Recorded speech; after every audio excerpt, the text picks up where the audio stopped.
พบกับน้องนิวทีคีเอสอีกแล้วมื้อนี้วันนี้จะมาเฮ็ดปิ่งกินพี่น้องก็คือนี่เรียกว่าม้าลานะพี่น้องนี่แต่กินบ่มาเบิ่งเลยพี่น้องเฮ็ดกินซุปแซ่บก็อันเอ้ยแล้วก็ลูกอันเอ้ยนี่จะแซ่บขนาดเลยนี่อันนี้มีเนาะมีเฮ็ดมีผักบัวแล้วก็มีซีดหมู3 ตันแล้วก็ตัดพี่น้องห่อเองกับมือเลยนี่กินเบาๆโหลด ปิ่งกับหมูไฟฟ้ากับเกาอันนี้แล้วก็แจวจีนเฮาพงมาหลายเลยพี่น้องน้องนี่เอาไปปนกับงามปรุงให้มันเป็นแบบนี้เอาน้ำมันลงปีกมาเลยงามๆตีทานลงสตรอเบอรี่เนี่ยกับปีกจีนท่ามันปีกจีนท่าน้ำช็อกโกแลตจินท่าดีเซลอันนี้ก็แบบพงนะพี่น้อง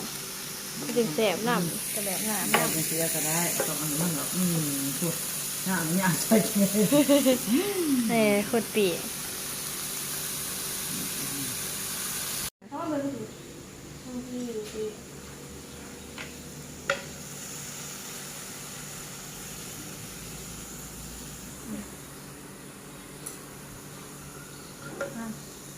มาเด้อพี่น้องมากินกันหนังเหนียวแซ่บๆเด้อพี่น้องก็คอยเลยตัดสีได้เนาะ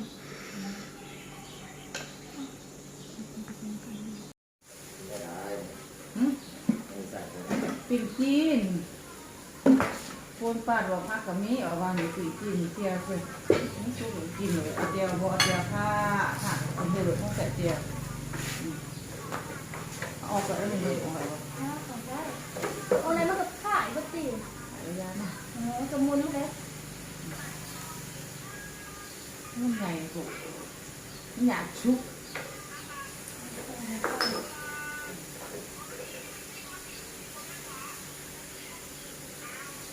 นายมาที่ดูมาดูแบบกินเลยอันนี้ก็อยากชุบว่ะ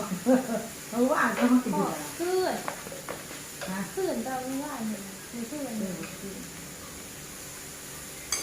ขาดเลยมีพวกนี้มันเลยเราบอกว่ามันไม่ใช่อะไรเรามันมันเลย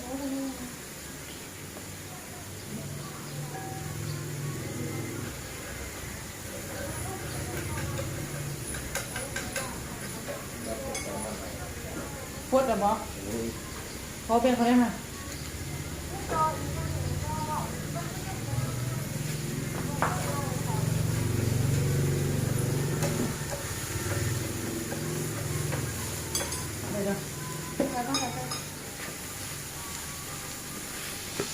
เอาในกระทะแล้วหอมเลยมันเรากินเองก็บ่อยากจนอยากจะกินมันอีกก็ได้กินกระทะที่เคยทางจริงๆจะเสียนะฮะห่างเลยตีน้ำผักเด็ดกระทะเจ้ากินมาก็นิดนึง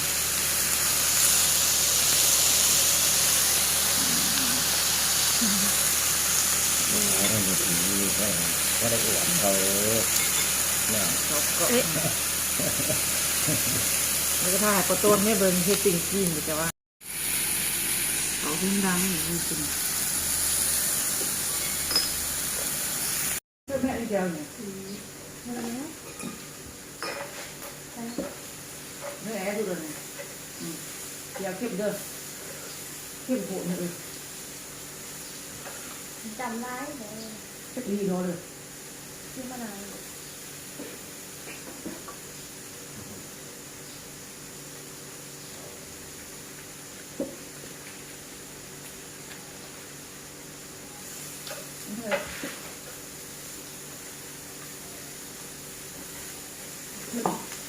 กินมาเย็นนิดเลยใช่มันจะแก่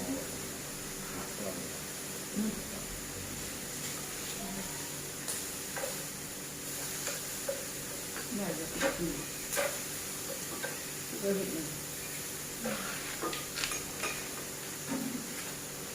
อันนี้สุกแล้ว กินอันนี้ เผ็ดนะ เผ็ดเผ็ด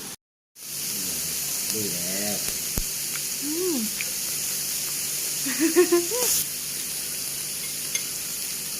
เฮ็ดดีจัง ฮะ เฮ็ดดีแล้ว เนื้อเส้นฮาปิกลัววะ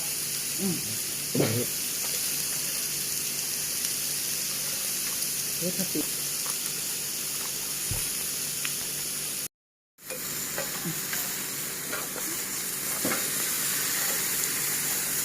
กิโลบาททางกิโล เฮ้ยแซ่บมีคำ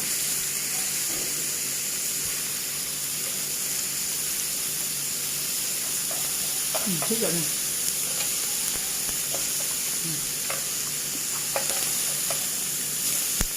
วันวันเฮ็ดมีแต่สิ่งที่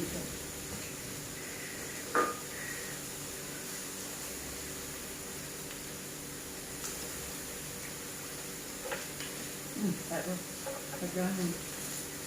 เราดูหนักเลย นะ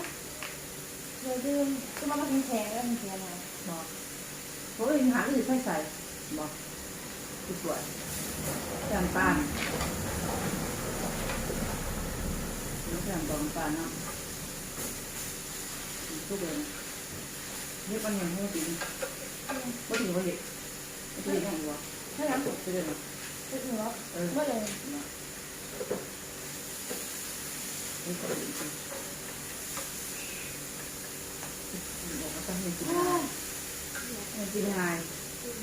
เอาไม่รู้นี่กินง่ายกันอาเจียตับมากัน จังก็คงมาละ เจียพงเจียหนักนี่เจียพงเจียหนักจะได้สิบ แต่ทำ เข้าไปตั้งหัว อยากไปที่เดียเนาะ เอาเบียร์ยังไม่ได้ เอาเลยกินสองคนมือขวด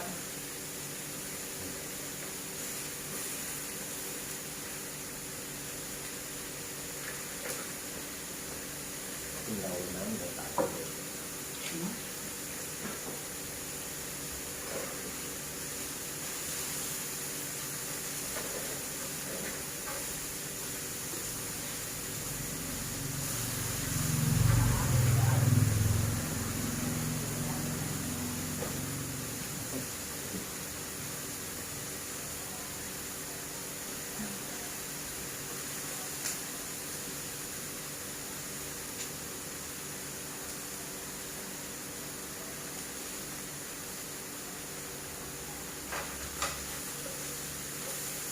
จะกินน้ำได้ก็ไม่เอาบ่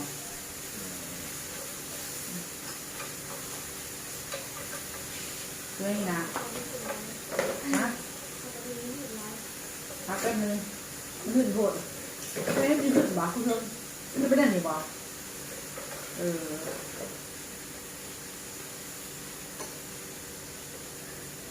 ขึ้นก็เข้าไปหมักอะไรนะ ฮะ กาแฟนี่ อะไรแหละหมาเลยแหละ แฟนได้เลย เจ้าเป็นห้องงักเลยนี่เนาะ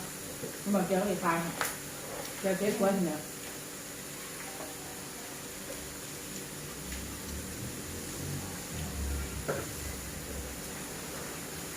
เพราะว่านี่คือแฟน เปลี่ยนบาทเข้าไปเยอะ แฟนแฟน แม่เฮ็ดสุดเอง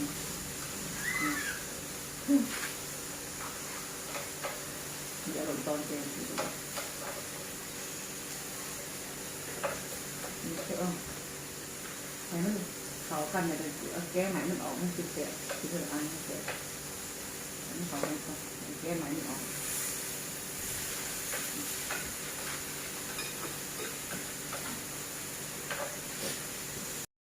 คนหลังจากกินแล้วเขากระสือน้ำปันมาก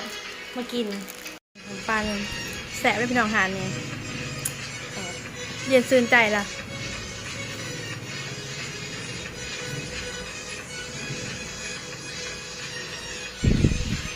คลิปนี้ก็เป็นเพียงเท่านี้แหละ เป็นจังไดอย่าลืมไปกดไลค์กดติดตามน้องนิวไว้เด้อบ๊ายบาย